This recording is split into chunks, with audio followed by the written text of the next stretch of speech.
आज मैं आपको इस वीडियो के अंदर दोस्तों एक गौतम बुद्ध की ऐसी कहानी और एक ऐसी विधि के बारे में बताने जा रहा हूँ। यदि आपके अंदर भी मेडिटेशन तो ध्यान लगाते समय आपका मन स्थिर नहीं रहता है, तो मैं इस वीडियो के अंदर आपको बताऊंगा कि ध्यान को किस प्रकार एकत्रित किया जा सकता है या एकाग्र किया जा सकता है, तो उसके बारे में बताने वाला हूँ। चलिए, बुद्ध पूर्णिमा विशेष यानी 2500 वर्ष पहले महात्मा बुद्ध ने की थी एक ऐसी विधि की खोज जो बदल देती है जिंदगी। हर हाल में व्यक्ति को मिलती है सफलता।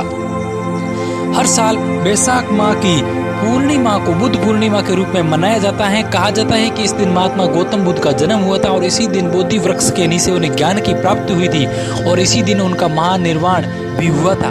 बुद्ध पूर्णिमा को बौद्ध अनुयायी विशेष पर्व के रूप में मानते हैं। हिंदुओं में भगवान बुद्ध अनुयायी विशेष पर्व के रूप में भगवान बुद्ध को विष्णु भगवान का अवतार माना जाता है, इसलिए इस दिन भगवान विष्णु की पूजा का विधान है। साथ ही इस दिन गंगा स्नान का विशेष महत्व है।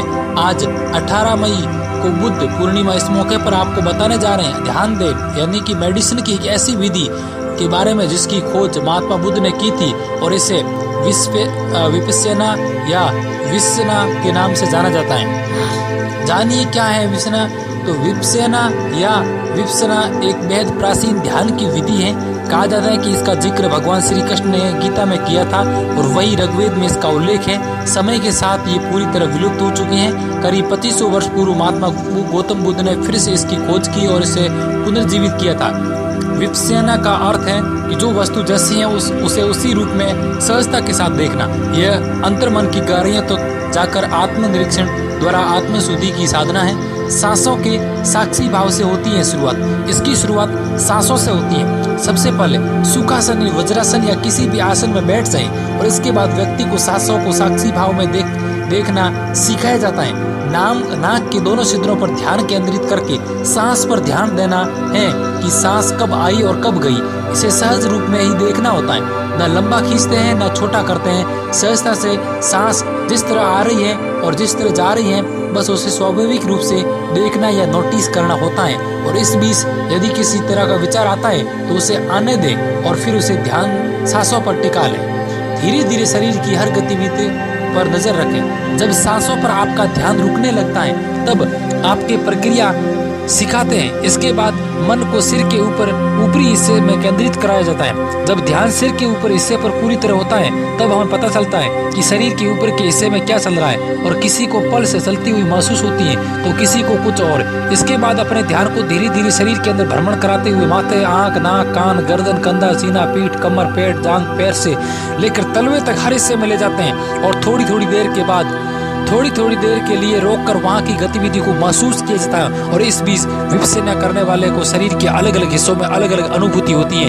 कहीं ठंडक, कहीं जलन, कहीं आवाज, कहीं दर्द, कहीं गुदगुदी तो कहीं खुजली आदि। लेकिन आपको हर स्थिति को सहन करके शांत रहना होता है और खुद पर नियंत्रण रखकर किसी भी तरह की प्रतिक्रिया देने से खुद को रोकना होता है। यानी चाहे कष्ट महसूस हो या खुशी, आपको उसी मुद्रा में बैठना होता है जिसमें आप बैठे हैं। शरीर का भ्रमण करते हुए जब आप पैर के आखिरी छोर तक पहुंच जाते हैं, इसके बाद फिर से सिर तक उसी तरह रिवर्स करते हुए वापस आना होता है। सिर से पैर तक जाने के बाद व्यक्ति जब पैर से सिर तक वापस आता है तब इसे विपस्यना का एक चक्कर माना जाता है। अंत में मंगल मैत्री। धीरे धीरे हम अभ्यास करते हुए शरीर के अंदर बारीकी से भ्रमण करना सीख जाते हैं और इस अभ्यास के बाद व्यक्ति शरीर की उन गतिविधियों को लेकर भी सजग हो जाता है जिसके बारे में आमतौर पर उसे पता ही नहीं चलता। इसके बाद आखिरी में मंगल मैत्री यानी सभी को जिन्होंने आपका कभी न कभी दिल दुखाया उन्हें उनकी गलतियों के लिए माफ करे और सभी को अपनी गलतियों की माफी मांगे। मन पर किसी के प्रति अच्छा या बुरा कोई भाव न रखे और सम्मान भाव रखे। यह है विपस्यना के लाभ। विपस्यना का उद्देश्य है वर्तमान में रहकर जीवन जीने की कला सिखाना। नियमित इस अभ्यास से आत्मबुद्धि होने लगती है। मन पर व्यक्ति का वश होता है और वो इससे भटकना नहीं देता है। जीवन में चाहे सुख या पड़ा हो, दुख हो, व्यक्ति हर हाल में समभाव में रहना सीख जाता है। यानी दुख में बहुत